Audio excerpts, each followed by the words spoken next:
নির্বাচনের আগে সবচেয়ে বড় ধামাকা ঘটে গেছে বাংলাদেশের রাজনীতিতে। বিএনপিকে হারাতে এবার জোটবদ্ধ হয়েছে জামায়াতে ইসলামী ও এনসিপি। ভিতরের খবর বলছে তারেক রহমান দেশে ফিরলেও বিএনপির সামনে বেশ খারাপ সময় অপেক্ষা করছে। সেই সুযোগ কাজে লাগিয়ে নির্বাচনে বড় ধরনের চমক দেখাতে চাইছে জামায়াত ও এনসিপি। জামায়াতের এক ভোট ব্যাংক আগে থেকেই ছিল, এবার তরুণদের দল তথা গণ অভ্যুত্থানে নেতৃত্ব দেওয়া দল যুক্ত হয়, সেটা আরও ভারী হল।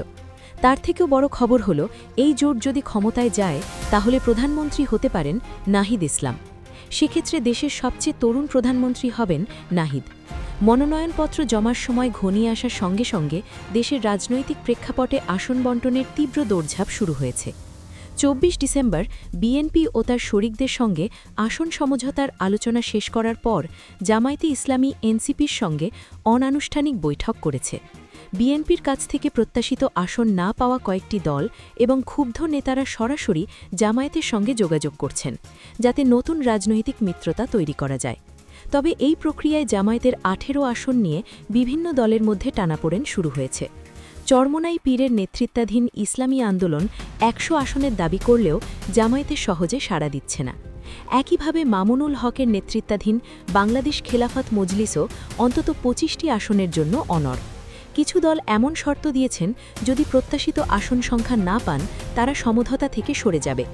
এই দলগুলো চাচ্ছে জামায়াত ১৫০ আসনে প্রার্থী দেন, বাকি ১৫০ আসন তাদের পক্ষে হবে। জামায়াতের পক্ষ থেকে জানানো হয়েছে, আসন বণ্টন ৩ দফার জরিপের ভিত্তিতে করা হচ্ছে। দলগুলোর মধ্যে কিছু মিত্র এমন আসন যাচ্ছে যেখানে তাদের হার নিশ্চিত, অথচ সেই আসনগুলোতেও জামায়াতের প্রার্থীরাও অবস্থান করছেন। নেতারা বলছেন তারা পরিচিতি এবং জায়গার গুরুত্ব বিবেচনা করে সেই আসন ছাড়ার সিদ্ধান্ত নেওয়া হবে, কিন্তু নিশ্চিত পরাজয়ের জন্য আসন কমানো হবে না। জামায়াত সূত্র জানিয়েছে তারা ২ শতাধিক আসনে প্রার্থী দেবে। এনসিপি, এবি পার্টি এবং অন্যান্য মিত্রদের সঙ্গে মিলিয়ে প্রায় ৮০টি আসন তারা ছেড়ে দেবে।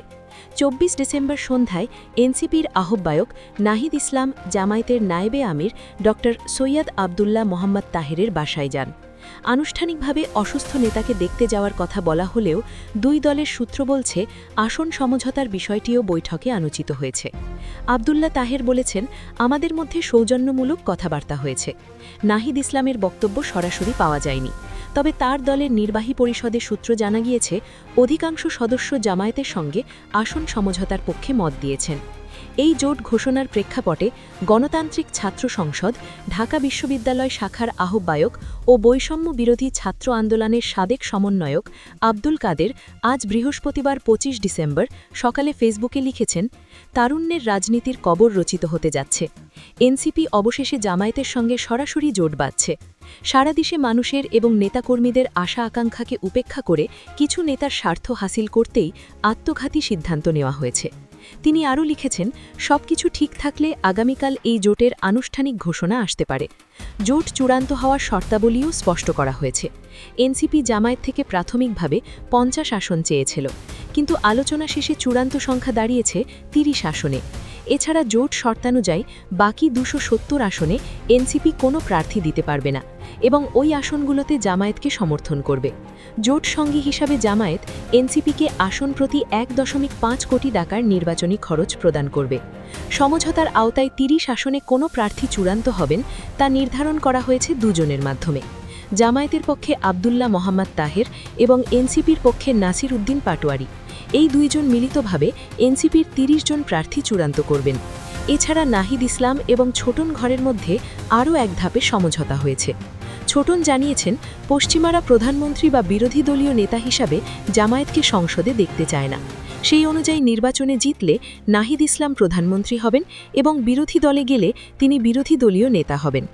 বাংলাদেশের রাজনীতিতে জামায়াতে ইসলামী একটি সুসংগঠিত ক্যাডার ভিত্তিক দল হিসাবে পরিচিত, যাদের একটি নির্দিষ্ট এবং অনুগত ভোট ব্যাংক রয়েছে। যদি এনসিপি বা এই জাতীয় কোনো উদীয়মান রাজনৈতিক শক্তি জামায়াতের সাথে জোটবদ্ধ হয়, তবে তাদের সবচেয়ে বড় সুবিধে হবে সাংগঠনিক ভিত্তি।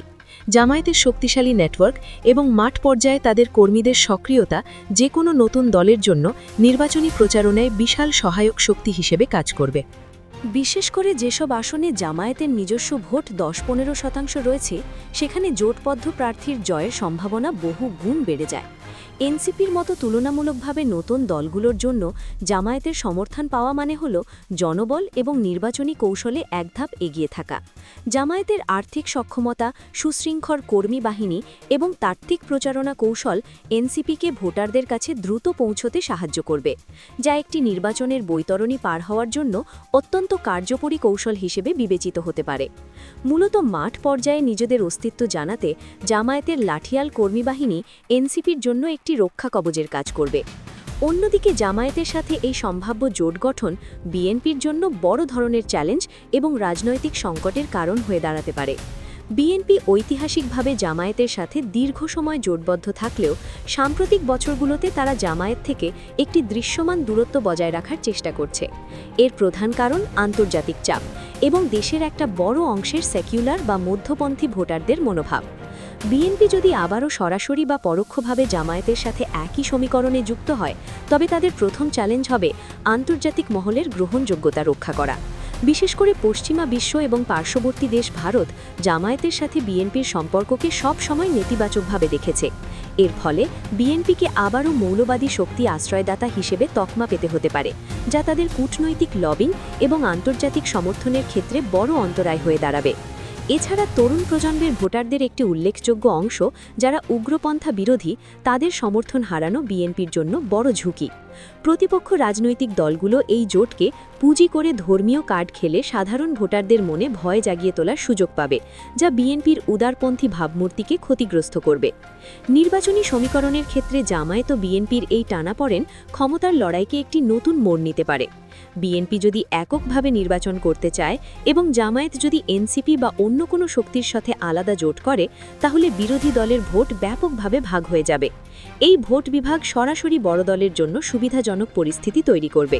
ফলে ক্ষমতার সমীকরণে বিএনপিকে একটি কঠিন দর কষাকষির মধ্য দিয়ে যেতে হবে। বিএনপি চাইবে জামায়াতের ভোটগুলো তাদের বাক্সে আসুক, আবার জামায়াতের রাজনৈতিক দায়ভারও নিতে চাইবে না। এই দ্বিমুখী নীতি সফল হওয়া অত্যন্ত কঠিন। অন্যদিকে জামায়াত যদি দেখে যে বিএনপি তাদের যথাযথ মূল্যায়ন করছে না, তবে তারা এনসিপি বা অন্য ছোট দলগুলোকে নিয়ে একটি স্বতন্ত্র তৃতীয় ব্লক তৈরি করতে পারে। যদিও এই ব্লকটি সরাসরি ক্ষমতায় যাওয়ার মতো আসন পাবে না, তবে তারা অনেকগুলি গুরুত্বপূর্ণ আসনে কিংমেকার হিসেবে ভূমিকা পালন করতে পারবে এবং বিএনপির জয়ের পথকে কণ্টকাকীর্ণ করে তুলবে। এর ফলে সরকার গঠনের জন্য প্রয়োজনীয় ম্যাজিক নম্বর বা সংখ্যাগরিষ্ঠতা পাওয়া বিএনপির জন্য দুঃসাধ্য হয়ে পড়তে পারে। ক্ষমতার বণ্টন ও নির্বাচনের পরবর্তী সমীকরণ নিয়েও নানা জল্পনা তৈরি হবে।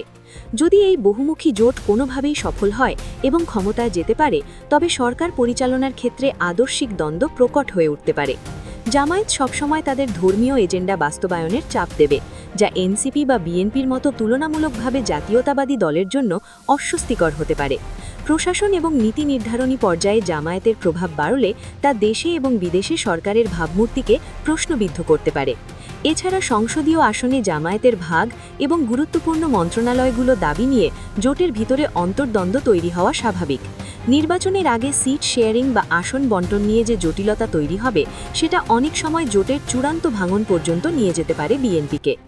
একদিকে তাদের তৃণমূল কর্মীদের আবেগ বুঝতে হবে, আবার অন্যদিকে রাষ্ট্র ক্ষমতায় যাওয়ার জন্য প্রয়োজনীয় সামরিক বন্ধুত্বের হাত বাড়িয়ে দিতে হবে। এই ভারসাম্যের রাজনীতি নির্ধারণ করবে বিএনপির ভবিষ্যৎ। আঞ্চলিক ও বৈশ্বিক রাজনীতির প্রভাবও এখানে অত্যন্ত প্রবল। ভারতের মতো শক্তিশালী প্রতিবেশী রাষ্ট্র সবসময় বাংলাদেশে জামায়াত সংশ্লিষ্ট কোনো শক্তির উত্থানকে সন্দেহের চোখে দেখে। এনসিপি বা বিএনপি জামায়াতের সাথে জোট করে নির্বাচনে জয়ী হয়েও তবে আন্তর্জাতিক নিষেধাজ্ঞার ঝুঁকি বা পার্শ্ববর্তী রাষ্ট্রের সাথে বাণিজ্যিক ও কূটনৈতিক সম্পর্কের অবনতি ঘটার সম্ভাবনা উড়িয়ে দেওয়া যায় না। বিশেষ করে ট্রানজিট, জলবণ্টন বা সীমান্ত রক্ষার মতো স্পর্শকাতর ইস্যুতে জামায়াত সংবলিত কোনো সরকারকে ভারত কতটা সহযোগিতা করবে তা নিয়ে বড় সংশয় রয়েছে। এই আন্তর্জাতিক চাপ সামলানো এবং অভ্যন্তরীণ ভোটের অঙ্ক মেলানো, এই দুয়ের জাতাকলে পড়ে বিএনপির নীতি নির্ধারকরা এখন গভীর সংকটে।